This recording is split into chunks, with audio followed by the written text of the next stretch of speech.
गुरु जी की फतेह। सो गुरु प्यारिओ, जो आप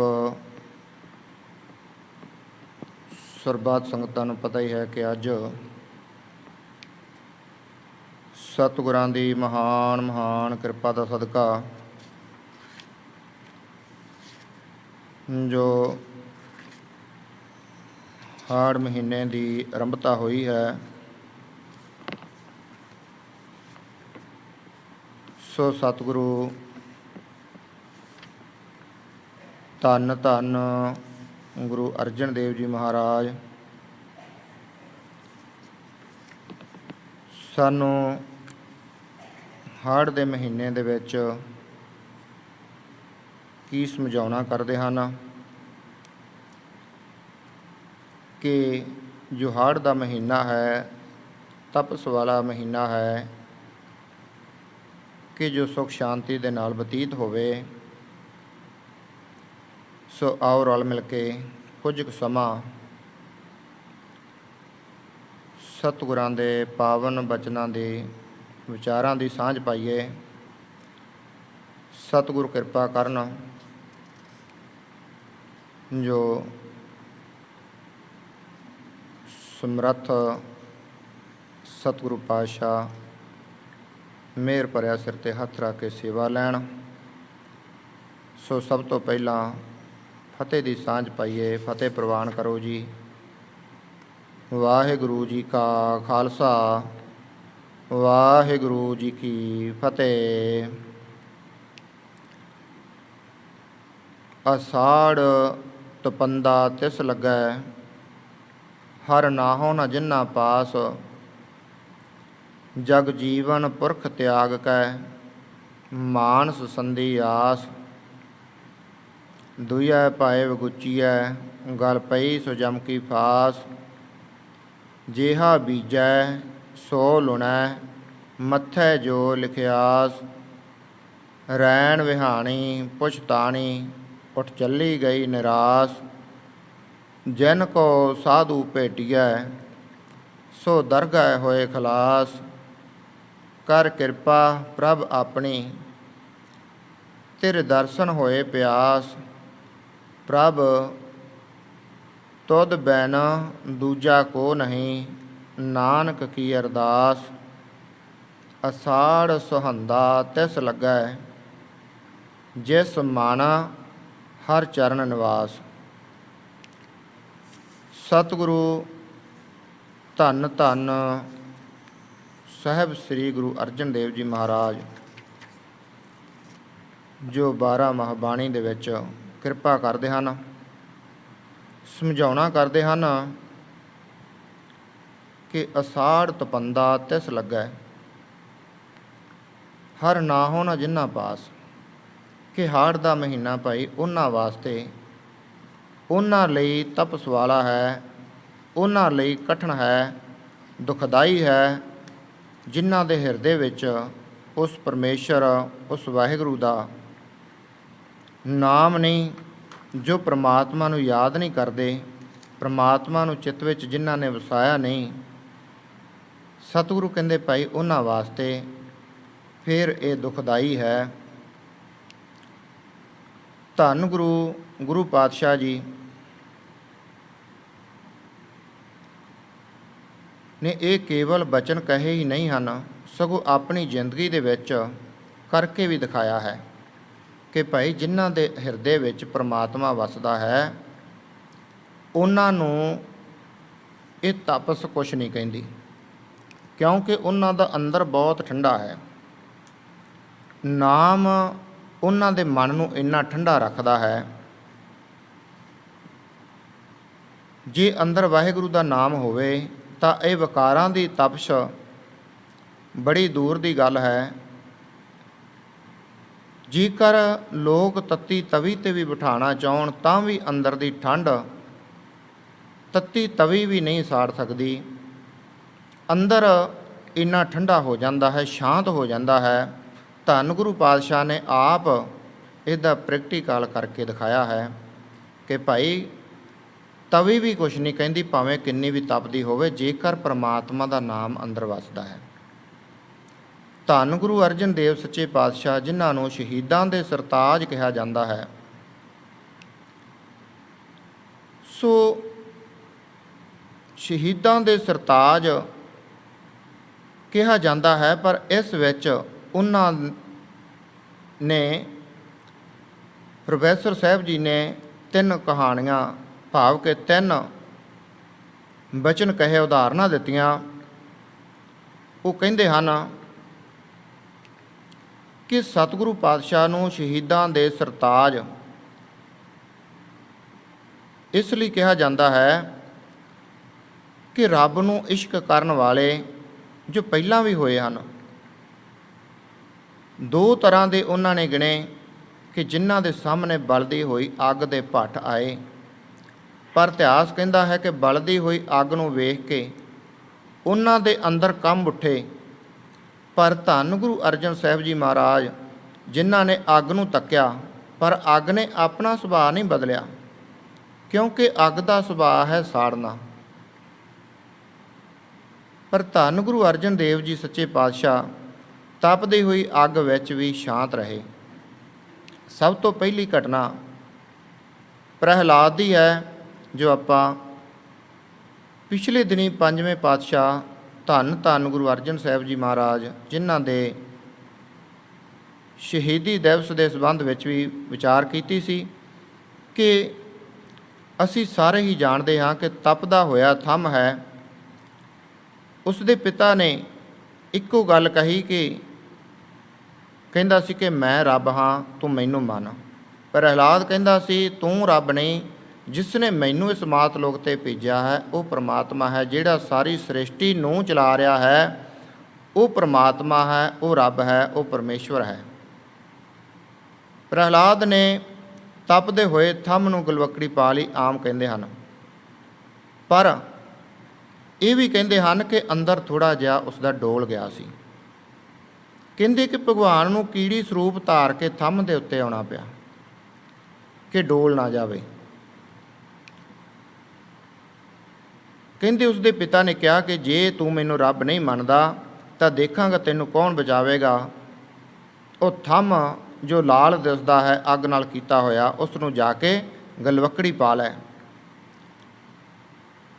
ਤਾਂ ਜਦੋਂ ਥੰਮ ਦੇ ਨੇੜੇ ਗਿਆ, ਕਹਿੰਦੇ ਹਨ ਕਿ ਪ੍ਰਹਿਲਾਦ ਇੱਕਦਮ ਅੰਦਰੋਂ ਡੋਲ ਗਿਆ ਕਿ ਜੇ ਮੈਂ ਥੰਮ ਨੂੰ ਪਕੜਾਂਗਾ ਤਾਂ ਇਹ ਮੈਨੂੰ ਸਾੜ ਦੇਵੇਗਾ। ਇਤਿਹਾਸ ਕਹਿੰਦਾ ਹੈ ਕਿ ਪ੍ਰਹਿਲਾਦ ਨੂੰ ਉਸ ਥੰਮ ਉੱਤੇ ਤੁਰਦੀ ਹੋਈ ਇੱਕ ਕੀੜੀ ਨਜ਼ਰ ਆਈ। ਪ੍ਰਹਿਲਾਦ ਨੇ ਥੰਮ ਨੂੰ ਪਕੜਿਆ, ਪਰ ਤਪਸ਼ ਜੋ ਥੰਮ ਦੀ ਠੰਡੀ ਸੀ, ਪਰ ਇੱਕ ਵਾਰ ਤਾਂ ਉਹ ਵੀ ਅੰਦਰੋਂ ਡੋਲ ਗਿਆ ਸੀ। ਇਸ ਦਾ ਭਾਵ ਸੀ ਕਿ ਉਹਦਾ ਮਨ ਵੀ ਕਿਤੇ ਨਾ ਕਿਤੇ ਡੋਲਦਾ ਸੀ। ਪਰ ਲੋਕ ਅੱਜ ਤੀਕ ਇਹੋ ਹੀ ਕਹਿੰਦੇ ਹਨ ਕਿ ਜੇ ਕੀੜੀ ਨਾ ਬਣਦੋ ਰਾਮਾ ਤਾਂ ਪ੍ਰਹਿਲਾਦ ਡੋਲ ਜਾਂਦਾ। ਔਰ ਉਸ ਤੋਂ ਬਾਅਦ ਇੱਕ ਬਾਦਸ਼ਾਹ ਦੀ ਕਚਹਿਰੀ 'ਚ ਇਬਰਾਹੀਮ ਦੇ ਲਈ ਉਹਨਾਂ ਨੇ ਗਰਮ ਕੋਲੇ, ਤਪਦੇ ਹੋਏ ਗਰਮ ਕੋਲੇ, ਲਾਲ ਕੋਲੇ ਜ਼ਮੀਨ 'ਤੇ ਵਿਛਾ ਦਿੱਤੇ।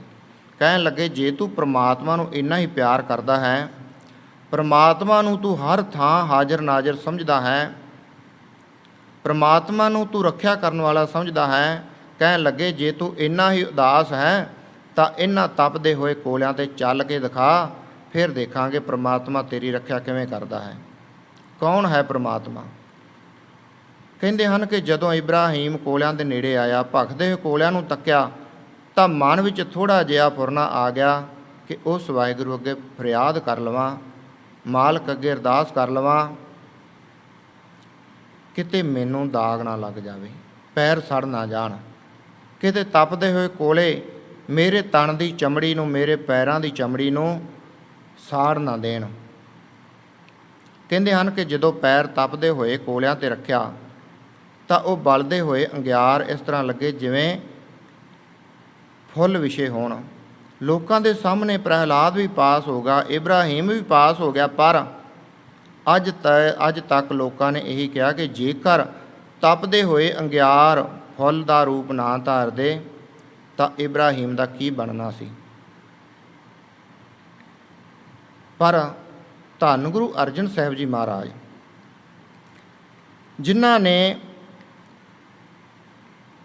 ਅੱਗ ਨੂੰ ਨਹੀਂ ਕਿਹਾ ਕਿ ਤੂੰ ਠੰਡੀ ਹੋ ਜਾ, ਆਪ ਖੁਦ ਅਕਾਲ ਪੁਰਖ ਜੋਤ ਸਨ, ਸਰੂਪ ਸਨ, ਪਰ ਉਹਨਾਂ ਨੇ ਜੋ ਕਿਹਾ ਉਹਨੂੰ ਕਰਕੇ ਦਿਖਾਇਆ ਕਿ ਭਾਈ ਚਮੜੀ ਵੀ ਸੜੇਗੀ, ਚਰਬੀ ਵੀ ਸੜੇਗੀ, ਸਰੀਰਕ ਕਸ਼ਟ ਵੀ ਹੋਵੇਗਾ, ਪਰ ਜੇਕਰ ਅੰਦਰ ਠੰਡਾ ਹੈ ਤਾਂ ਬਾਹਰਲੀ ਤਪਸ਼ ਸਾੜ ਨਹੀਂ ਸਕਦੀ। ਸਤਿਗੁਰੂ ਪਾਤਸ਼ਾਹ ਕਹਿੰਦੇ ਹਨ, ਅਸਾੜ ਤਪੰਦਾ ਤਿਸ ਲੱਗੈ। ਹਾੜ ਦਾ ਮਹੀਨਾ ਭਾਈ ਉਹਨਾਂ ਲਈ ਕਠਿਨ ਹੈ, ਦੁਖਦਾਈ ਹੈ, ਜਿਨ੍ਹਾਂ ਦੇ ਹਿਰਦੇ ਵਿੱਚ ਉਸ ਪਰਮੇਸ਼ਵਰ ਦੀ ਯਾਦ ਨਹੀਂ। ਕਹਿੰਦੇ ਹਨ ਕਿ ਜੇ ਹਿਰਦੇ ਵਿੱਚ ਵਾਹਿਗੁਰੂ ਹੋਵੇ ਤਾਂ ਉਬਲਦੀ ਦੇਗ, ਅੱਗ ਦੀ ਤਪਸ਼ ਉਸ ਦਾ ਕੁਝ ਨਹੀਂ ਵਿਗਾੜ ਸਕਦੀ। ਇੱਕ ਗੁਰਮੁਖ ਨੇ ਕਿਹਾ ਕਿ ਜਦੋਂ ਮੈਂ ਲਾਹੌਰ ਦੀ ਧਰਤੀ ਵੱਲ ਦੇਖਦਾ ਹਾਂ ਕਿ ਗੁਰੂ ਅਰਜਨ ਸਾਹਿਬ ਤੱਤੀ ਤਵੀ 'ਤੇ ਬੈਠੇ ਹੋਏ ਹਨ, ਸਰੀਰ ਉੱਤੇ ਗਰਮ ਰੇਤਾ ਪੈਂਦਾ ਹੈ, ਸਾਹਮਣੇ ਉਬਲਦੀ ਦੇਗ ਪਈ ਹੈ, ਉਸ ਵਿੱਚ ਬੈਠਦੇ ਹਨ। ਕਹਿੰਦੇ ਕਿ ਅੰਦਰੋਂ ਇੱਕ ਹੂਕ ਨਿਕਲਦੀ ਕਿ ਦੁਨੀਆ ਦੇ ਲੋਕੋ, ਸ਼ਹੀਦੀ ਦੀ ਗਾਥਾ ਸੁਣਾਉਣੀ ਬੜੀ ਸੌਖੀ ਹੈ, ਪਰ ਜੋ ਕੁਝ ਗੁਰੂ ਅਰਜਨ ਦੇਵ ਸਾਹਿਬ ਜੀ ਮਹਾਰਾਜ ਕਰਕੇ ਗਏ ਹਨ ਉਸ ਦਾ ਕਿਸੇ ਨੇ ਨਾ ਹੀ ਮੁਕਾਬਲਾ ਕਰਨਾ ਹੈ ਅਤੇ ਨਾ ਹੀ ਕਿਸੇ ਨੇ ਕੀਤਾ ਹੈ ਅਤੇ ਨਾ ਕੋਈ ਕਰੇਗਾ, ਕਿਉਂਕਿ ਉਹਨਾਂ ਨੇ ਆਪਣੇ ਤਨ 'ਤੇ ਹੰਢਾਇਆ ਹੈ। ਤਨ 'ਤੇ ਹੰਢਾ ਕੇ ਦੱਸਿਆ ਹੈ ਕਿ ਬਾਹਰਲੀ ਤਪਸ਼, ਬਾਹਰਲੀ ਗਰਮੀ, ਬਾਹਰਲੀ ਅੱਗ ਉਸ ਨੂੰ, ਉਸ ਦੇ ਅੰਦਰ ਨੂੰ ਗਰਮ ਨਹੀਂ ਕਰ ਸਕਦੀ ਜੇਕਰ ਹਿਰਦੇ ਦੇ ਵਿੱਚ ਨਾਮ ਹੋਵੇ। ਅਸਾੜ ਤਪੰਦਾ ਤਿਸ ਲੱਗੈ। ਸਤਿਗੁਰੂ ਪਾਤਸ਼ਾਹ ਕਹਿੰਦੇ ਹਾੜ ਦਾ ਮਹੀਨਾ ਭਾਈ ਉਹਨਾਂ ਲਈ ਤਪਦਾ ਹੈ ਜਿਨ੍ਹਾਂ ਦੇ ਹਿਰਦੇ ਵਿੱਚ ਪਰਮੇਸ਼ਵਰ ਦਾ ਵਾਸਾ ਨਹੀਂ, ਨਿਵਾਸ ਨਹੀਂ। ਸਤਿਗੁਰੂ ਕਹਿੰਦੇ ਜਗ ਜੀਵਨ ਪੁਰਖ ਤਿਆਗ ਕੈ, ਮਾਨਸ ਸੰਧੀ ਆਸ। ਜਿਹੜਾ ਜਗਤ ਸਾਰੇ ਸੰਸਾਰ ਨੂੰ ਜੀਵਨ ਦੇਣ ਵਾਲਾ ਹੈ ਉਹ ਪਰਮੇਸ਼ਵਰ ਵਾਹਿਗੁਰੂ ਅਕਾਲ ਪੁਰਖ, ਜਗ ਜੀਵਨ ਪੁਰਖ, ਜਿਹੜਾ ਸਾਰੇ ਜਗ ਨੂੰ ਜੀਵਨ ਦੇਣ ਵਾਲਾ ਹੈ। ਮਾਨਸ ਸੰਧੀ ਆਸ। ਸਤਿਗੁਰੂ ਕਹਿੰਦੇ ਕਿ ਭਾਈ ਤੂੰ ਉਸ ਅਕਾਲ ਪੁਰਖ ਨੂੰ ਤਿਆਗ ਕੇ, ਜਿਸ ਨੇ ਤੈਨੂੰ ਮਾਤਾ ਦੇ ਉਦਰ ਦੇ ਵਿੱਚ ਵੀ ਸਵਾਸ ਬਖਸ਼ੇ।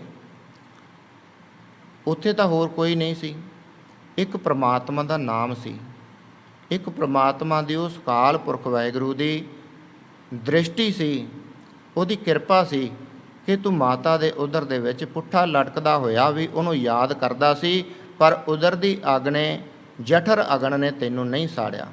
ਕਿਉਂ? ਕਿ ਉੱਥੇ ਨਾਮ ਦਾ ਵਾਸਾ ਸੀ। ਪਰ ਕਹਿੰਦੇ ਜਦੋਂ ਤੂੰ ਮਾਤਲੋਕ ਦੀ ਧਰਤੀ 'ਤੇ ਆਇਆ, ਤੈਨੂੰ ਬਾਹਰਲੀ ਧਰਤੀ ਦੀ ਮਾਤਲੋਕ ਦੀ ਹਵਾ ਲੱਗ ਗਈ, ਤੂੰ ਪਰਮਾਤਮਾ ਨੂੰ ਹੌਲੀ ਹੌਲੀ ਭੁੱਲਦਾ ਗਿਆ ਅਤੇ ਮਨੁੱਖ ਤੋਂ ਹੀ ਆਸ ਰੱਖਣ ਲੱਗ ਪਿਆ। ਤੂੰ ਸੰਸਾਰੀ ਜੀਵਾਂ ਤੋਂ ਆਸ ਰੱਖਣ ਲੱਗ ਪਿਆ। ਕਹਿੰਦੇ ਮਾਨਸ ਸੰਧੀ ਆਸ, ਬੰਦਿਆਂ ਦੀ ਆਸ ਉੱਤੇ ਜਿਹੜਾ ਜਿਉਂਦਾ ਹੈ, ਸ਼ਾਇਦ ਕਿ ਇਸ ਦੇ ਘਰੋਂ ਗੁਜ਼ਾਰਾ ਹੋ ਜਾਵੇ, ਉਸ ਦੇ ਘਰੋਂ ਗੁਜ਼ਾਰਾ ਹੋ ਜਾਵੇ, ਤਾਂ ਸਤਿਗੁਰੂ ਕਹਿੰਦੇ ਪ੍ਰਮਾਤਮਾ ਦੇ ਚਰਨਾਂ ਵਿੱਚ ਜੁੜਿਆ ਹੋਇਆ ਕਦੀ ਵੀ ਮਾਲਕ ਤੋਂ ਬਿਨਾਂ ਕਿਸੇ ਹੋਰ ਦੇ ਅੱਗੇ ਆਪਣੀ ਝੋਲੀ ਨਹੀਂ ਅੜਦਾ। ਜਿਹੜਾ ਪ੍ਰਮਾਤਮਾ ਨਾਲ ਜੁੜਿਆ ਹੈ, ਕਾਲ ਪੁਰਖ ਨਾਲ ਜੁੜਿਆ ਹੈ, ਉਹ ਸਿਰਫ ਉਸੇ ਅੱਗੇ ਹੀ ਆਪਣੀ ਝੋਲੀ ਅੜਦਾ ਹੈ। ਭਾਈ ਮੰਗਤੇ ਸਾਰੇ ਹੀ ਹਾਂ, ਸਾਰੀ ਦੁਨੀਆ ਹੀ ਮੰਗਤੀ ਹੈ। ਕੋਈ ਕਿਸੇ ਤੋਂ ਮੰਗਦਾ ਹੈ, ਕੋਈ ਕਿਸੇ ਤੋਂ ਮੰਗਦਾ ਹੈ, ਪਰ ਰੱਬ ਦੇ ਪਿਆਰੇ ਰੱਬ ਦੇ ਘਰ ਦੇ ਮੰਗਤੇ ਹਨ। ਮੰਗਤੇ ਉਹ ਵੀ ਹਨ, ਉਹ ਪ੍ਰਮਾਤਮਾ ਤੋਂ ਮੰਗਦੇ ਹਨ। ਕੋਈ ਕਿਸੇ ਤੋਂ ਮੰਗਦਾ ਹੈ, ਕੋਈ ਮਨੁੱਖ ਤੋਂ ਮੰਗਦਾ ਹੈ, ਪਰ ਜੋ ਪ੍ਰਮਾਤਮਾ ਨੂੰ ਪਿਆਰ ਕਰਨ ਵਾਲਾ ਪ੍ਰਮਾਤਮਾ ਤੋਂ ਮੰਗਦਾ ਹੈ। ਮੰਗਤੇ ਸਾਰੇ ਹੀ ਹਨ। ਕੋਈ ਕਿਸੇ ਰਾਹੀਂ ਮੰਗਦਾ, ਕੋਈ ਕਿਸੇ ਰਾਹੀਂ ਮੰਗਦਾ, ਕੋਈ ਸਿੱਧਾ ਮੰਗਦਾ ਹੈ, ਕੋਈ ਦੌਲਤ ਤੱਕ ਹੀ ਖੜਾ ਹੈ, ਕੋਈ ਸੰਸਾਰੀ ਵਸਤੂਆਂ ਤੱਕ ਖੜਾ ਹੈ, ਕੋਈ ਉਹਦੇ ਨਾਮ ਦੀ ਮੰਗ ਕਰਦਾ ਹੈ, ਉਹਦੀ ਭੀਖ ਮੰਗਦਾ ਹੈ। ਸਤਿਗੁਰੂ ਪਾਤਸ਼ਾਹ ਕਹਿੰਦੇ ਕਿ ਅੱਜ ਜੋ ਕਿਸੇ ਕੋਲੋਂ ਕੋਈ ਮੰਗਦਾ ਹੈ ਤਾਂ ਉਹਦੇ ਨਾਲ ਜ਼ਿੰਦਗੀ ਨਹੀਂ ਲੰਘ ਸਕਦੀ। ਜੇ ਦੂਜੀ ਵਾਰ ਤੀਜੀ ਵਾਰ ਮੰਗੇਗਾ ਤਾਂ ਉਸ ਨੂੰ ਜ਼ਰੂਰ ਸੁਣਾ ਦੇਵੇਗਾ ਕਿ ਜਿਹੜਾ ਤੈਨੂੰ ਪਹਿਲਾਂ ਦਿੱਤਾ ਉਹ ਕਿੱਥੇ ਹੈ, ਜਾਂ ਉਹ ਤੂੰ ਮੋੜਿਆ ਨਹੀਂ, ਹੋਰ ਮੰਗਣ ਆ ਗਿਆ। ਪਰ ਪਰਮਾਤਮਾ ਇਹੋ ਜਿਹਾ ਇੱਕ ਪੁਰਖ ਹੈ, ਅਕਾਲ ਪੁਰਖ ਹੈ, ਮਾਲਕ ਹੈ, ਜਿਹੜਾ ਸਭ ਦਾਤਾਂ ਵੀ ਦਿੰਦਾ ਹੈ, ਪਛਤਾਉਂਦਾ ਵੀ ਨਹੀਂ ਅਤੇ ਸੁਣਾਉਂਦਾ ਵੀ ਨਹੀਂ। ਪਰਮਾਤਮਾ ਹੀ ਇੱਕ ਇਹੋ ਜਿਹਾ ਮਾਲਕ ਹੈ, ਇਹੋ ਜਿਹਾ ਆਸਰਾ ਹੈ, ਨਿਧਰਿਆਂ ਦੀ ਧਿਰ ਹੈ, ਨਿਆਸਰਿਆਂ ਦਾ ਆਸਰਾ ਹੈ, ਜਿਹੜਾ ਸਭ ਨੂੰ ਦਿੰਦਾ ਹੈ ਪਰ ਅਹਿਸਾਨ ਨਹੀਂ ਜਤਾਉਂਦਾ। ਦਿੰਦਾ ਹੈ, ਸੁਣਾਉਂਦਾ ਨਹੀਂ ਕਿ ਮੈਂ ਤੈਨੂੰ ਦਿੱਤਾ ਹੈ, ਮੈਂ ਤੇਰਾ ਆਹ ਕਾਰਜ ਕਰ ਦਿੱਤਾ, ਮੈਂ ਤੈਨੂੰ ਇੱਥੋਂ ਬਚਾ ਲਿਆ। ਪਰਮਾਤਮਾ ਕਦੇ ਨਹੀਂ ਸੁਣਾਉਂਦਾ ਕਿਸੇ ਨੂੰ। ਪਰ ਇੱਕ ਇਨਸਾਨ ਹੀ ਐਸਾ ਹੈ ਕਿ ਜਿਹੜਾ ਕੁਝ ਕੁ ਅਹਿਸਾਨ ਕਰਕੇ ਪਤਾ ਨਹੀਂ ਕਿੰਨੇ ਵਾਰੀ ਸੋਚਦਾ ਕਿ ਮੈਂ ਕਿਉਂ ਕਰਤਾ, ਜਾਂ ਉਸ ਨੂੰ ਸੁਣਾਉਣ ਦੀ ਕੋਸ਼ਿਸ਼ ਕਰਦਾ, ਦੁਹਰਾਉਣ ਦੀ ਕੋਸ਼ਿਸ਼ ਕਰਦਾ ਕਿ ਮੈਂ ਤੇਰਾ ਆਹ ਕਾਰਜ ਕੀਤਾ ਸੀ, ਮੈਂ ਤੇਰਾ ਆਹ ਕੰਮ ਕੀਤਾ ਸੀ, ਮੈਂ ਤੇਰੀ ਆਹ ਲੋੜ ਪੂਰੀ ਕੀਤੀ ਸੀ। ਸਤਿਗੁਰੂ ਪਾਤਸ਼ਾਹ ਇਸੇ ਤਰ੍ਹਾਂ ਹੀ ਕਹਿੰਦੇ ਹਨ ਕਿ ਭਾਈ ਜੇ ਤੂੰ ਪ੍ਰਮਾਤਮਾ ਤੋਂ ਮੰਗੇਗਾ ਤਾਂ ਉਹ ਕਦੇ ਵੀ ਤੈਨੂੰ ਸੁਣਾਵੇਗਾ ਨਹੀਂ, ਸਗੋਂ ਉਸ ਨੂੰ ਖੁਸ਼ੀ ਹੋਵੇਗੀ ਕਿ ਮੇਰੇ ਤੋਂ ਮੰਗਦਾ ਹੈ, ਮੇਰੇ ਦਰ ਤੋਂ ਮੰਗਦਾ ਹੈ, ਕਿਸੇ ਹੋਰ ਦੀ ਆਸ ਨਹੀਂ ਰੱਖਦਾ। ਧੰਨ ਗੁਰੂ ਅਰਜਨ ਸਾਹਿਬ ਜੀ ਕਹਿੰਦੇ ਹਨ, ਜਦੋਂ ਰੱਬ ਦੇ ਦਰ ਤੋਂ ਮੰਗੇਗਾ ਤਾਂ ਉਸ ਨੇ ਕਦੀ ਨਹੀਂ ਕਹਿਣਾ ਕਿ ਤੈਨੂੰ ਪਹਿਲਾਂ ਇੰਨਾ ਕੁਝ ਦਿੱਤਾ, ਉਹ ਕਿੱਥੇ ਹੈ।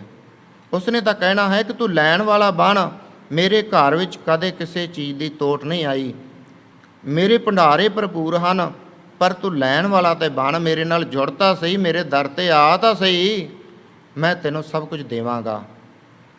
ਦੱਦਾ ਦਾਤਾ ਏਕ ਹੈ, ਸਭ ਕੋ ਦੇਵਨਹਾਰ, ਉਹ ਸਾਰਿਆਂ ਨੂੰ ਹੀ ਦੇਣ ਵਾਲਾ ਹੈ। ਦਿੰਦੇ ਤੋਟ ਨਾ ਆਵੇ, ਗੰਤ ਭਰੇ ਭੰਡਾਰ, ਉਹਦੇ ਘਰੇ ਕਿਸੇ ਚੀਜ਼ ਦੀ ਘਾਟ ਨਹੀਂ, ਕਿਸੇ ਚੀਜ਼ ਦੀ ਤੋਟ ਨਹੀਂ, ਉਹਦੇ ਭੰਡਾਰੇ ਬੇਅੰਤ ਭਰੇ ਹਨ। ਕਹਿੰਦੇ ਹਨ ਕਿ ਖਾਂਦਿਆਂ ਖਾਂਦਿਆਂ ਮੋਹ ਇਕੱਠਾ, ਪਹਿਨੰਦਿਆਂ ਸਭ ਅੰਗ। ਖਾਂਦਿਆਂ ਖਾਂਦਿਆਂ ਕਿੰਨੀਆਂ ਪ੍ਰਕਾਰਾਂ ਦੇ ਅਸੀਂ ਭੋਜਨ ਛਕਦੇ ਹਾਂ। ਚਲੋ ਜਿਹੜਾ ਥੋੜ੍ਹਾ ਜਿਹਾ ਗਰੀਬ ਉਹ ਘੱਟ ਖਾ ਲੈਂਦਾ, ਜਿਹੜਾ ਥੋੜ੍ਹਾ ਜਿਹਾ ਅਮੀਰ ਉਹ ਵਧੀਆ ਖਾ ਲੈਂਦਾ ਅਤੇ ਵੱਧ ਖਾ ਲੈਂਦਾ, ਪਰ ਆਖਰਕਾਰ ਹੌਲੀ ਹੌਲੀ ਦੰਦ ਉਹਦੇ ਵੀ ਜਵਾਬ ਦੇ ਜਾਂਦੇ ਹਨ।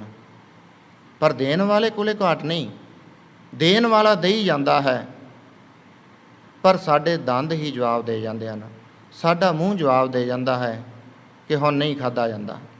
ਖਾਂਦਿਆਂ ਖਾਂਦਿਆਂ ਮੂੰਹ ਇਕੱਠਾ, ਪਹਿਨੰਦਿਆਂ ਸਭ ਅੰਗ, ਪਹਿਨਦਿਆਂ ਆਖਰਕਾਰ ਸਾਡੇ ਅੰਗ ਵੀ ਜਵਾਬ ਦੇਣ ਲੱਗ ਪੈਂਦੇ ਹਨ ਕਿ ਹੁਣ ਭਾਰਾ ਬਸਤਰ ਨਹੀਂ ਪਹਿਨਿਆ ਜਾਂਦਾ, ਹੁਣ ਗੂੜਾ ਨਹੀਂ ਪਾਇਆ ਜਾਂਦਾ, ਕੋਈ ਕਹਿੰਦਾ ਫਿੱਕਾ ਨਹੀਂ ਪਾਇਆ ਜਾਂਦਾ, ਸਰੀਰਕ ਤੌਰ ਜਵਾਬ ਦੇਣ ਲੱਗ ਪੈਂਦੇ ਹਨ ਅੰਗ। ਕਹਿੰਦੇ ਖਾਂਦਿਆਂ ਖਾਂਦਿਆਂ ਮੋਹ ਇਕੱਠਾ, ਪਹਿਨੰਦਿਆਂ ਸਭ ਅੰਗ, ਧ੍ਰਿਗ ਦਿਨਾਂ ਦਾ ਜੀਵਿਆ, ਜਿਨ ਸੱਚ ਨਾ ਲੱਗੋ ਰੰਗ। ਕਹਿੰਦੇ ਧਿਕਾਰ ਹੈ ਉਹਨਾਂ ਦੇ ਜੀਵਨ ਨੂੰ, ਉਹਨਾਂ ਦੇ ਜਨਮ ਨੂੰ, ਜਿਨ੍ਹਾਂ ਨੂੰ ਅਜੇ ਤੱਕ ਸੱਚ ਦਾ ਰੰਗ ਹੀ ਨਹੀਂ ਚੜ੍ਹਿਆ, ਜਿਨ੍ਹਾਂ ਨੇ ਪ੍ਰਮਾਤਮਾ ਨੂੰ ਅਜੇ ਤੱਕ ਸਮਝਿਆ ਹੀ ਨਹੀਂ ਕਿ ਜਿਹਨੇ ਸਾਡੀ ਮਾਤਾ ਦੇ ਉਦਰ ਦੇ ਵਿੱਚ ਰੱਖਿਆ ਕੀਤੀ ਉਹਦੇ ਨਾਲ ਅਸੀਂ ਜੁੜਨਾ ਹੈ, ਜਿਹਨੇ ਸਾਨੂੰ ਸਵਾਸ ਦਿੱਤੇ, ਸਵਾਸਾਂ ਕਰਕੇ ਹੀ ਸਰੀਰ ਚੱਲਦਾ ਹੈ, ਨਾ ਕਿ ਕਿਸੇ ਇਨਸਾਨ ਨੇ ਦਿੱਤੇ।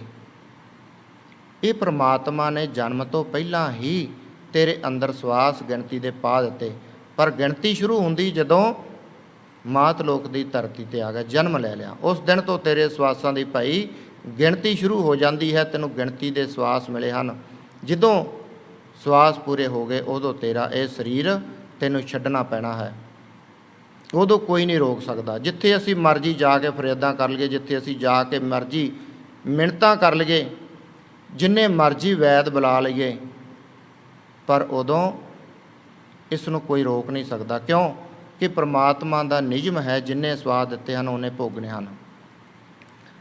ਖੈਰ ਸਤਿਗੁਰੂ ਪਾਤਸ਼ਾਹ ਇਸੇ ਤਰ੍ਹਾਂ ਹੀ ਕਹਿੰਦੇ ਹਨ ਕਿ ਭਾਈ ਜੇ ਤੂੰ ਪ੍ਰਮਾਤਮਾ ਕੋਲੋਂ ਮੰਗੇਗਾ ਤਾਂ ਉਹ ਤੈਨੂੰ ਕਦੇ ਵੀ ਸੁਣਾਵੇਗਾ ਨਹੀਂ, ਤੈਨੂੰ ਚਿਤਾਰੇਗਾ ਨਹੀਂ।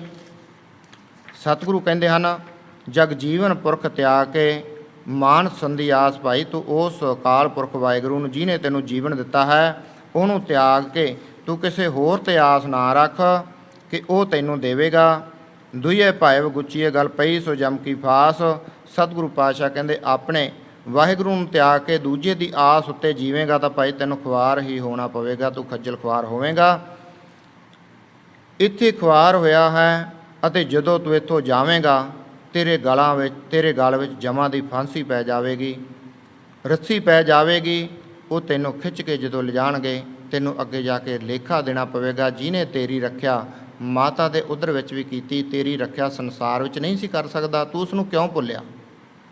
ਇਹ ਤੈਨੂੰ ਜਵਾਬ ਦੇਣਾ ਪਵੇਗਾ। ਜਿਹਾ ਬੀਜੈ ਸੋ ਲੁਣੈ, ਮੱਥੇ ਜੋ ਲਖਿਆਸ। ਕਹਿਣ ਲੱਗੇ ਭਾਈ ਜਿਹੜਾ ਤੂੰ ਇੱਥੇ ਬੀਜ ਪਾ ਕੇ ਚੱਲਿਆ ਹੈ ਉਹੀ ਫਸਲ ਤੈਨੂੰ ਵੱਢਣੀ ਪਵੇਗੀ, ਉਹੀ ਤੈਨੂੰ ਵੱਢਣਾ ਪਵੇਗਾ। ਜਿਹੋ ਜਿਹੇ ਤੂੰ ਕਰਮ ਕਰਦਾ ਹੈ ਉਹ ਤੈਨੂੰ ਆਪ ਨੂੰ ਹੀ ਭੁਗਤਣਾ ਪੈਣਾ ਹੈ। ਜੇ ਕੋਈ ਪੁੰਨ ਦਾ ਕੰਮ ਕਰਦਾ ਹੈ ਉਹਨੂੰ ਉਹੋ ਜਿਹਾ ਫਲ ਮਿਲੇਗਾ, ਜੇ ਕੋਈ ਪਾਪ ਦਾ ਕਰਦਾ ਉਹਨੂੰ ਉਹੋ ਜਿਹਾ ਮਿਲੇਗਾ। ਜਿਹੋ ਜਿਹਾ ਬੀਜ ਖੇਤੀ ਦੇ ਵਿੱਚ ਪਾਵਾਂਗੇ, ਜ਼ਮੀਨ ਦੇ ਵਿੱਚ ਪਾਵਾਂਗੇ, ਕਰਮ ਰੂਪੀ ਸਾਡਾ ਬੀਜ ਹੈ, ਸਰੀਰ ਰੂਪੀ ਸਾਡੀ ਧਰਤੀ ਹੈ, ਹਿਰਦੇ ਰੂਪੀ ਧਰਤੀ ਦੇ ਵਿੱਚ ਜਿਹੋ ਜਿਹਾ ਅਸੀਂ ਸੋਚ ਲੈ ਕੇ ਚੱਲਦੇ ਹਾਂ, ਬੀਜ ਪਾਉਂਦੇ ਹਾਂ, ਕੰਮ ਕਰਦੇ ਹਾਂ, ਉਹੋ ਜਿਹਾ ਹੀ ਉੱਗਣਾ ਹੈ, ਫਿਰ ਉਹੀ ਵੱਢਣਾ ਪੈਣਾ ਹੈ। ਜਿਹਾ ਬੀਜੈ ਸੋ ਲੁਣੈ, ਮੱਥੇ ਜੋ ਲਿਖਿਆਸ, ਜੋ ਕੁਝ ਭਾਈ ਤੂੰ ਕਰਕੇ ਚੱਲਿਆ ਹੈ ਉਹੀ ਤੈਨੂੰ ਵੱਢਣਾ ਪੈਣਾ ਹੈ। ਰੈਣ ਵਿਹਾਣੀ ਪਛਤਾਣੀ, ਉੱਠ ਚੱਲੀ ਗਈ ਨਿਰਾਸ। ਸਤਿਗੁਰੂ ਪਾਤਸ਼ਾਹ ਕਹਿਣ ਲੱਗੇ ਕਿ ਜ਼ਿੰਦਗੀ ਰੂਪੀ ਰਾਤ ਤੇਰੀ ਬੀਤ ਗਈ ਹੈ, ਕੇਵਲ ਪਛਤਾਵਾ ਹੀ ਪੱਲੇ ਰਹਿ ਗਿਆ ਕਿ ਜਦੋਂ ਦੁਨੀਆ ਤੋਂ ਜੀਵ ਇਸਤਰੀ ਚਲੀ ਜਾਵੇ ਤੁਰੀ ਤਾਂ ਕੇਵਲ ਪੱਲੇ ਨਿਰਾਸ਼ਤਾ ਹੀ ਰਹਿ ਜਾਂਦੀ ਹੈ। ਜਦੋਂ ਦੁਨੀਆ ਤੋਂ ਜੀਵ ਜਾਂਦਾ ਹੈ ਤਾਂ ਉਦੋਂ ਆਖਰ ਦੇ ਸਮੇਂ ਵਿੱਚ ਸੋਚਦਾ ਹੈ, ਜਦੋਂ ਉਸਨੂੰ ਪਤਾ ਲੱਗ ਜਾਂਦਾ ਹੈ ਕਿ ਮੇਰਾ ਸਮਾਂ ਨੇੜੇ ਹੈ, ਉਸ ਨੂੰ ਪਛਤਾਵਾ ਰਹਿੰਦਾ ਹੈ ਕਿ ਮੈਂ ਆਹ ਵੀ ਕੰਮ ਕਰਨਾ ਸੀ, ਆਹ ਵੀ ਕੰਮ ਕਰਨਾ, ਜਿਹੜੇ ਕੰਮ ਲਈ ਆਇਆ ਸੀ ਉਹ ਕੀਤਾ ਹੀ ਨਹੀਂ। ਆਇਆ ਕਿਸ ਲਈ ਸੀ? ਪ੍ਰਮਾਤਮਾ ਦਾ ਨਾਮ ਜਪਣ ਲਈ, ਪ੍ਰਮਾਤਮਾ ਦੀ ਵਡਿਆਈ ਕਰਨ ਲਈ, ਇਸ ਜਨਮ ਨੂੰ ਸਫਲਾ ਕਰਨ ਲਈ, ਤੇ ਪਰ ਉਹ ਮੌਕਾ ਗਵਾ ਦਿੱਤਾ। ਨਿਰਾਸ਼ਤਾ ਪੱਲੇ ਰਹਿ ਗਈ ਕਿਉਂਕਿ ਮਾਲਕ ਨੂੰ ਮਿਲਣ ਦਾ ਜਿਹੜਾ ਮੌਕਾ ਮਿਲਿਆ ਸੀ ਉਹ ਕੱਢ ਦਿੱਤਾ। ਰੈਣ ਗਵਾਈ ਸੋਏ ਕੈ, ਦਿਵਸ ਗਵਾਇਆ ਖਾਏ, ਰਾਤ ਅਸੀਂ ਸੌਂ ਕੇ ਕੱਢ ਦਿੱਤੀ, ਦਿਨ ਅਸੀਂ ਕੰਮਾਂ ਧੰਦਿਆਂ ਦੇ ਵਿੱਚ ਖਾ ਪੀ ਕੇ ਕੱਢ ਦਿੱਤੀ। ਰੈਣ ਗਵਾਈ ਸੋਏ ਕੈ, ਦਿਵਸ ਗਵਾਇਆ ਖਾਏ, ਹੀਰੇ ਜੈਸਾ ਜਨਮ ਹੈ। ਹੀਰਾ ਅਨਮੁੱਲਾ ਹੈ, ਹੀਰੇ ਦਾ ਵੀ ਕਿਸੇ ਵੇਲੇ ਪਰ ਮੁੱਲ ਪੈ ਸਕਦਾ, ਪਰ ਜਿਹੜਾ ਸਰੀਰ ਹੈ ਇਹਦਾ ਕੋਈ ਮੁੱਲ ਨਹੀਂ। ਪਰਮਾਤਮਾ ਦਾ ਨਾਮ ਅਨਮੁੱਲਾ ਹੈ, ਉਹਦਾ ਕੋਈ ਮੁੱਲ ਨਹੀਂ ਕੋਈ ਪਾ ਸਕਦਾ, ਕੋਈ ਤੱਕ ਵੀ ਨਹੀਂ ਸਕਦਾ ਕਿ ਕਿੱਥੋਂ ਤੱਕ ਹੋਵੇਗਾ। ਹੀਰੇ ਜੈਸਾ ਜਨਮ ਹੈ, ਕੌਡੀ ਬਦਲੇ ਜਾਏ, ਸਿਰਫ ਕੌਡੀ ਦੇ ਭਾਅ ਜਾ ਰਿਹਾ, ਜਿਹਦਾ ਮੁੱਲ ਕੋਈ ਤੈਅ ਨਹੀਂ ਕਰ ਸਕਦਾ, ਜਿਹਦਾ ਕੋਈ ਮੁੱਲ ਪਾ ਨਹੀਂ ਸਕਦਾ, ਪਰ ਜਾ ਕੇ ਇਸ ਤਰ੍ਹਾਂ ਰਿਹਾ, ਕੌਡੀ ਦੇ ਭਾਅ। ਨਾਮ ਨਾ ਜਾਣਿਆ ਰਾਮ ਕਾ, ਪਰਮਾਤਮਾ ਦੇ ਨਾਮ ਨੂੰ ਸਮਝਿਆ ਹੀ ਨਹੀਂ, ਮੂੜੇ ਫਿਰ ਪਾਛੇ ਪਛਤਾਏ ਰਹੇ। ਫਿਰ ਆਖਰ ਵੇਲੇ ਪਛਤਾਵਾ ਹੀ ਪੱਲੇ ਰਹਿ ਜਾਂਦਾ ਹੈ ਜਦੋਂ ਇੱਥੋਂ ਜਾਣਾ ਪੈਂਦਾ ਹੈ। ਸਤਿਗੁਰੂ ਪਾਤਸ਼ਾਹ ਕਹਿੰਦੇ ਇਸੇ ਤਰ੍ਹਾਂ ਭਾਈ ਤੂੰ ਮਾਇਆ ਦੀ ਨੀਂਦ ਵਿੱਚੋਂ, ਮੋਹ ਦੀ ਨੀਂਦ ਵਿੱਚੋਂ ਨਿਕਲ, ਪਰਮਾਤਮਾ ਨੂੰ ਯਾਦ ਕਰ ਜਿਹਨੇ ਤੈਨੂੰ ਭੇਜਿਆ, ਕਿਸ ਵਾਸਤੇ ਭੇਜਿਆ ਹੈ। ਜਿਨ ਕੋ ਸਾਧੂ ਭੇਟਿਆ ਸੋ ਦਰਗਾਹ ਹੋਏ ਖਲਾਸ। ਵਾਹਿਗੁਰੂ ਦੀ ਪਰਮਾਤਮਾ ਦੀ ਕਚਹਿਰੀ ਦੇ ਵਿੱਚ, ਉਹਦੀ ਦਰਗਾਹ ਦੇ ਵਿੱਚ ਫਿਰ ਉਹਨਾਂ ਦੀ ਖਲਾਸੀ ਹੁੰਦੀ ਹੈ, ਬੰਦ ਖਲਾਸੀ ਹੁੰਦੀ, ਉਹਨਾਂ ਦਾ ਛੁਟਕਾਰਾ ਹੁੰਦਾ ਹੈ, ਉਹ ਬੰਧਨਾਂ ਤੋਂ ਮੁਕਤ ਹੋ ਜਾਂਦੇ ਹਨ। ਪਾਤਸ਼ਾਹ ਕਹਿੰਦੇ ਕਰ ਕਿਰਪਾ ਪ੍ਰਭ ਆਪਣੀ, ਤੇਰੇ ਦਰਸ਼ਨ ਹੋਏ ਪਿਆਸ, ਇਹ ਮੇਰੇ ਵਾਹਿਗੁਰੂ ਮੇਰੇ ਉੱਤੇ ਮਿਹਰ ਕਰ, ਤੇਰੇ ਦਰਸ਼ਨਾਂ ਦੀ ਹੁਣ ਮੈਨੂੰ ਪਿਆਸ ਹੋ ਗਈ ਹੈ। ਉਹਨਾਂ ਦੀ ਬੰਦ ਖਲਾਸੀ ਹੁੰਦੀ ਹੈ, ਉਹਨਾਂ ਦਾ ਜਨਮ ਮਰਨ ਕੱਟਿਆ ਜਾਂਦਾ ਹੈ। ਜਿਨ੍ਹਾਂ ਨੇ ਪਰਮਾਤਮਾ ਨਾਲ ਆਪਣਾ ਹਿਰਦਾ ਜੋੜ ਲਿਆ, ਮਨ ਜੋੜ ਲਿਆ, ਆਪਣੇ ਆਪ ਨੂੰ ਜੋੜ ਲਿਆ, ਪਾਤਸ਼ਾਹ ਕਹਿੰਦੇ ਉਹਨਾਂ ਦਾ ਜਨਮ ਮਰਨ ਦਾ ਇਹ ਚੱਕਰ ਕੱਟਿਆ ਜਾਂਦਾ ਹੈ। ਫਿਰ ਉਹਨਾਂ ਨੂੰ ਇੱਕ ਹੀ ਪਿਆਸ ਲੱਗਦੀ ਕਿ ਵਾਹਿਗੁਰੂ ਤੇਰੇ ਦਰਸ਼ਨ ਕਦੋਂ ਹੋਣਗੇ। ਕਰ ਕਿਰਪਾ ਪ੍ਰਭ ਆਪਣੀ, ਤੇਰੇ ਦਰਸ਼ਨ ਹੋਏ ਪਿਆਸ, ਪ੍ਰਭ ਤੁਧ ਬਿਨ ਦੂਜਾ ਕੋ ਨਹੀਂ। ਉਹਨਾਂ ਕੋਲੋਂ ਫਿਰ ਇੱਕ ਹੀ ਆਵਾਜ਼ ਨਿਕਲਦੀ ਹੈ ਕਿ ਹੇ ਪ੍ਰਭੂ, ਮੇਰਾ ਤੇਰੇ ਤੋਂ ਬਿਨਾਂ ਦੂਜਾ ਕੋਈ ਆਸਰਾ ਨਹੀਂ ਹੈ। ਮੈਂ ਤਾਂ ਇੱਕ ਤੇਰਾ ਹੀ ਆਸਰਾ ਤੱਕਦਾ ਹਾਂ, ਮੈਂ ਤੇਰੇ ਹੀ ਦਰ ਦਾ ਮੰਗਤਾ ਹਾਂ, ਮੈਨੂੰ ਆਪਣੇ ਦਰ ਦਾ ਮੰਗਤਾ ਹੀ ਬਣਾ ਕੇ ਰੱਖੀ, ਹੋਰ ਕਿਸੇ ਦੇ ਅੱਗੇ ਝੁਕਣ ਨਾ ਦੇਵੀਂ, ਹੋਰ ਕਿਸੇ ਅੱਗੇ ਝੋਲੀ ਅੱਡਣ ਨਾ ਦੇਵੀਂ। ਬਾਬਾ ਫਰੀਦ ਜੀ ਨੇ ਵੀ ਕਿਹਾ, ਫਰੀਦਾ ਬਾਰ ਪਰਾਇਆ ਬੈਸਣਾ ਸਾਈਂ ਮੁਝੇ ਨਾ ਦੇ, ਕਿ ਮੇਰੇ ਮਾਲਕ ਜੋ ਦਾਤ ਹੈ ਤੇਰੇ ਦਰ ਤੋਂ ਮਿਲ ਜਾਵੇ, ਬਾਹਰ ਪਰਾਇਆ ਬੈਸਣਾ, ਮੈਨੂੰ ਹੋਰ ਕਿਸੇ ਬਾਰ 'ਤੇ ਮੰਗਣਾ ਨਾ ਪਵੇ, ਤੂੰ ਹੀ ਮੇਰੀਆਂ ਲੋੜਾਂ ਪੂਰੀਆਂ ਕਰ। ਲੋੜਾਂ ਮੇਰੀਆਂ ਬਹੁਤ ਨੇ ਪਰ ਮੈਂ ਮੰਗਦਾ ਤੇਰੇ ਤੋਂ ਹਾਂ, ਤੂੰ ਕਿਰਪਾ ਕਰ। ਜੇਕਰ ਨਹੀਂ ਤੂੰ ਕਰ ਸਕਦਾ, ਜੇ ਤੂੰ ਐਵੇਂ ਰੱਖਸੀ ਜਿਉ ਸਰੀਰੋਂ ਲੈ, ਫਿਰ ਤੂੰ ਆਪਣੇ ਸਰੀਰ ਵਿੱਚੋਂ ਇਸ ਬਖਸ਼ੀ ਹੋਈ ਜਿੰਦ ਜੋ ਇਸ ਸਰੀਰ ਵਿੱਚ ਹੈ ਉਸ ਨੂੰ ਤੂੰ ਵਾਪਸ ਲੈ ਲਾ, ਉਹਦੇ ਨਾਲੋਂ ਤਾਂ ਇਹ ਸਰੀਰ ਛੱਡਿਆ ਚੰਗਾ ਹੈ। ਦੂਜੇ ਦੇ ਦਰ ਮੰਗਣ ਨਾਲੋਂ। ਤਾਂ ਇਸੇ ਤਰ੍ਹਾਂ ਹੀ ਪਾਤਸ਼ਾਹ ਕਹਿੰਦੇ ਹਨ, ਭਾਈ ਪਰਮਾਤਮਾ ਅੱਗੇ ਇਹੀ ਅਰਦਾਸ ਕਰ ਕਿ ਪ੍ਰਭ ਤੁਧ ਬਿਨ ਦੂਜਾ ਕੋ ਨਹੀਂ, ਤੇਰੇ ਤੋਂ ਬਿਨਾ ਹੋਰ ਦੂਜਾ ਕੋਈ ਨਹੀਂ। ਮੈਂ ਕਿਸੇ ਕਿਤੋਂ ਜਾ ਕੇ ਮੰਗਾ, ਜਿਸ ਦੇ ਅੱਗੇ ਝੋਲੀ ਅੱਡਾ। ਕਿਹਾ ਕਿ ਨਾਨਕ ਕੀ ਅਰਦਾਸ। ਪਾਤਸ਼ਾਹ ਕਹਿੰਦੇ ਹਨ ਕਿ ਮੇਰੀ ਇਹੀ ਪ੍ਰਮਾਤਮਾ ਹੈ ਵਾਹਿਗੁਰੂ ਅਕਾਲ ਪੁਰਖ, ਤੇਰੇ ਅੱਗੇ ਅਰਦਾਸ ਹੈ, ਬੇਨਤੀ ਹੈ ਕਿ ਤੇਰੇ ਤੋਂ ਬਿਨਾ ਮੇਰਾ ਹੋਰ ਕੋਈ ਸਹਾਰਾ ਨਹੀਂ, ਤੂੰ ਹੀ ਕਿਰਪਾ ਕਰ। ਅਸਾੜ ਸੁਹੰਦਾ ਤਿਸ ਲੱਗੈ। ਪਾਤਸ਼ਾਹ ਕਹਿੰਦੇ ਭਾਈ ਪਹਿਲੇ ਹੀ ਜਦੋਂ ਆਪਾਂ ਆਰੰਭਤਾ ਕੀਤੀ ਸੀ ਆਹਾੜ ਮਹੀਨੇ ਦੀ, ਉਦੋਂ ਕਿਹਾ ਸੀ ਅਸਾੜ ਤਪੰਦਾ ਤਿਸ ਲੱਗੈ। ਹਰ ਨਾ ਹੋਣਾ ਜਿਨ੍ਹਾਂ ਦੇ ਪਾਸ ਹਰੀ ਪ੍ਰਮਾਤਮਾ ਦਾ ਨਾਮ ਨਹੀਂ, ਉਹਨਾਂ ਨੂੰ ਇਹ ਮਹੀਨਾ ਤਪਾਉਂਦਾ ਹੈ। ਪਰ ਸਤਿਗੁਰੂ ਕਹਿੰਦੇ ਜਦੋਂ ਨਾਮ ਜਪਦਿਆਂ ਪ੍ਰਮਾਤਮਾ ਨਾਲ ਜੁੜ ਜਾਵੇਗਾ, ਫਿਰ ਉਦੋਂ ਇਸ ਹਾੜ ਦਾ ਮਹੀਨਾ ਸੋਹਣਾ ਬਣ ਜਾਵੇਗਾ, ਤੈਨੂੰ ਤਪਾਵੇਗਾ ਨਹੀਂ, ਤੈਨੂੰ ਦੁਖੀ ਨਹੀਂ ਕਰੇਗਾ। ਫਿਰ ਸਤਿਗੁਰੂ ਕਹਿੰਦੇ ਅਸਾੜ ਸੁਹੰਦਾ ਤਿਸ ਲੱਗੈ, ਜਿਸ ਮਨ ਹਰ ਚਰਨ ਨਿਵਾਸ। ਪਹਿਲਾਂ ਤਪਦਾ ਸੀ ਤੇ ਹੁਣ ਸੋਹਣਾ ਬਣ ਗਿਆ। ਕਹਿਣ ਲੱਗੇ ਇਹ ਮਹੀਨਾ ਹੁਣ ਸੌਖਾ ਲੰਘ ਜਾਵੇਗਾ, ਜਿਸ ਦੇ ਹਿਰਦੇ ਵਿੱਚ ਮੇਰੇ ਵਾਹਿਗੁਰੂ ਪਰਮੇਸ਼ਵਰ ਦੇ ਨਾਮ ਰੂਪੀ ਚਰਨ ਵਸ ਗਏ, ਉਸ ਦੇ ਲਈ ਹਾੜ ਦਾ ਮਹੀਨਾ ਭਾਈ ਸੋਹਣਾ ਬਣ ਜਾਂਦਾ ਹੈ। ਜਿਸ ਦੇ ਅੰਦਰ ਸਤਿਗੁਰੂ ਦਾ ਨਾਮ ਵਸ ਗਿਆ, ਉਸ ਦੇ ਵਾਸਤੇ ਇਹ ਨਾਮ ਠੰਡਾ ਹੈ, ਉਸ ਨੂੰ ਫਿਰ ਦੁਖੀ ਨਹੀਂ ਕਰਦਾ। ਸਤਿਗੁਰੂ ਪਾਤਸ਼ਾਹ ਕਿਰਪਾ ਕਰਨ, ਸਾਡੇ ਵਾਸਤੇ ਵੀ ਕਿਤੇ ਇਸ ਤਰ੍ਹਾਂ ਦੀ ਬਖਸ਼ਿਸ਼ ਕਰ ਦੇਣ, ਸਾਨੂੰ ਵੀ ਸਮਝ ਆ ਜਾਵੇ ਕਿ ਪ੍ਰਮਾਤਮਾ ਦਾ ਨਾਮ ਕਿੰਨਾ ਕੁ ਠੰਡਾ ਹੈ, ਇਹ ਕਿਉਂ ਨਹੀਂ ਦੁਖੀ ਹੋਣ ਦਿੰਦਾ। ਜੋ ਇਹ ਸੀ ਸਤਿਗੁਰਾਂ ਦੇ ਪਾਵਨ ਬਚਨ, ਜਿਨ੍ਹਾਂ ਦੀ ਆਪਾਂ ਕੁਝ ਕੁ ਵਿਚਾਰ ਕੀਤੀ। ਜੋ ਅੱਜ ਗੁਰੂ ਪਿਆਰਿਓ, ਧੰਨ ਧੰਨ ਗੁਰੂ ਹਰਗੋਬਿੰਦ ਸਾਹਿਬ ਜੀ ਮਹਾਰਾਜ, ਜਿਨ੍ਹਾਂ ਦਾ ਡਾਇਰੀ ਦੇ ਮੁਤਾਬਕ ਪ੍ਰਕਾਸ਼ ਪੁਰਬ ਦਿਵਸ ਹੈ, ਔਰ ਜੋ SGPC ਦੀ ਵੈਬਸਾਈਟ ਦੇ ਮੁਤਾਬਕ ਜੋ ਪ੍ਰਕਾਸ਼ ਪੁਰਬ ਹੈ 19 ਜੂਨ 1595 ਨੂੰ ਜ਼ਿਲ੍ਹਾ ਅੰਮ੍ਰਿਤਸਰ ਨੇੜੇ ਪਿੰਡ ਗੁਰੂ ਕੀ ਵਡਾਲੀ ਵਿਖੇ ਗੁਰੂ ਅਰਜਨ ਦੇਵ ਜੀ ਮਹਾਰਾਜ ਦੇ ਘਰ ਮਾਤਾ ਗੰਗਾ ਜੀ ਦੇ ਉਧਰ ਤੋਂ 6ਵੇਂ ਪਾਤਸ਼ਾਹ ਧੰਨ ਧੰਨ ਗੁਰੂ ਹਰਗੋਬਿੰਦ ਸਾਹਿਬ ਜੀ ਦਾ ਆਗਮਨ ਹੋਇਆ। ਸੋ ਸਾਰੀ ਸੰਗਤ ਨੂੰ, ਨਗਰ ਨਿਵਾਸੀ ਸੰਗਤਾਂ ਨੂੰ 6ਵੇਂ ਪਾਤਸ਼ਾਹ ਧੰਨ ਧੰਨ ਗੁਰੂ ਹਰਗੋਬਿੰਦ ਸਾਹਿਬ ਜੀ ਦੇ ਮਹਾਰਾਜ ਦੇ ਪ੍ਰਕਾਸ਼ ਪੁਰਬ ਦੀਆਂ ਬਹੁਤ ਬਹੁਤ ਵਧਾਈਆਂ ਹੋਣ, ਲੱਖ ਲੱਖ ਵਧਾਈਆਂ ਹੋਣ। ਸਤਿਗੁਰੂ ਪਾਤਸ਼ਾਹ ਕਿਰਪਾ ਕਰਨ, ਸਰਬੱਤ ਸੰਗਤਾਂ ਵਿੱਚ ਸੁੱਖ ਸ਼ਾਂਤੀ ਵਰਤਾਉਣ।